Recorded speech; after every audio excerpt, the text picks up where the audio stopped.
Les effets secondaires du Botox, l'effet Jack Nicholson ou Mr. Spock, parfois on va injecter les pattes de doigts ou élever les sourcils dans les coins et on se retrouve avec un sourcil de M. Spock.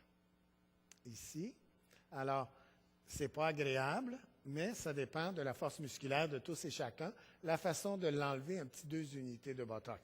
C'est pour ça qu'on demande aux patients, s'il y a quoi que ce soit, laissez-nous un coup de fil, ou s'ils sont à leurs premières injections de Botox, on va leur demander de nous revoir les 2 à 3 semaines qui suivent pour être sûr de ne pas avoir ce genre de complications. Ici, eh bien, cette patiente a été injectée, mais la paupière, elle est tombante un peu et accentuée, évidemment, avec le maquillage. Eh bien, c'est qu'on est allé trop proche du petit nerf ici. Oh là là! Alors, ici, dans les complications, alors l'effet Jack Nicholson ou Mr. Spock, vous avez la baisse des sourcils lors du traitement des rides, du front, chute partielle d'une ou des 2 paupières, comme on a vu. Si jamais ça arrive, il faut mettre des gouttes de iopidine 0,5 %, 2 gouttes 3 fois par jour, et ça va aider à remonter la paupière. Et puis, si ça ne vous est jamais arrivé, les médecins à travers le monde, c'est que vous n'avez pas encore fait assez de patients et que tout bon médecin qui injecte du Botox, ça lui est arrivé au moins une fois. Alors, on met l'iopidine pour rétablir entre-temps, le temps que l'effet du Botox passe.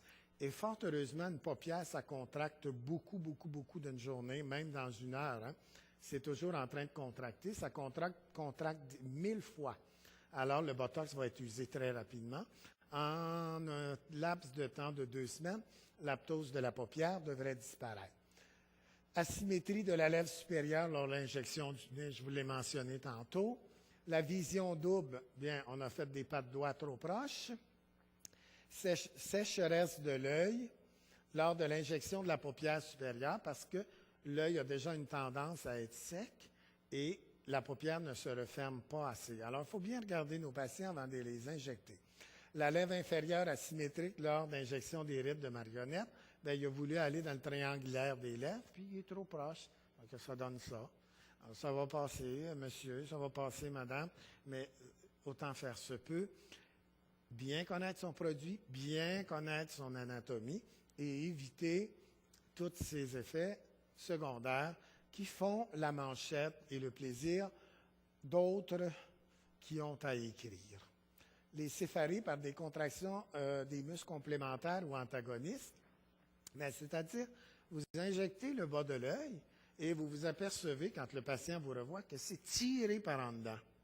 Alors, le muscle complémentaire lui a pris toute la force. À ce moment-là, il faut juste aller atténuer légèrement son activité. Alors, l'effet Jack Nicholson, on l'a regardé, l'aptose de la paupière aussi. Et puis, voyez-vous, il n'y a pas juste à la régie des alcools, il n'y a pas juste dans les alcools qu'il faut avoir de la modération. Il faut non seulement que votre médecin ait de la modération qui vous ramène à la modération, il faut que le patient aussi ait de la modération. Ici, ce n'est pas très joli, ça. Alors, ça, c'est l'ensemble de Botox et d'injectables de remplissage. Et puis, elle a gagné le carnaval de je ne sais trop quoi, mais trop, c'est comme pas assez. Il faut éviter ces choses-là. Ici, il y a de la discoloration, elle rit, les lèvres sont comme ça. Voyez-vous? Elle rit, mais il n'y a pas de sourire, il n'y a plus d'expression dans ce visage-là.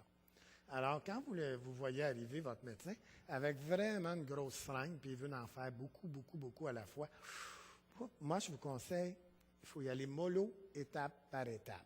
Les coups du Botox, eh bien, dans tous les cas, les coups du Botox...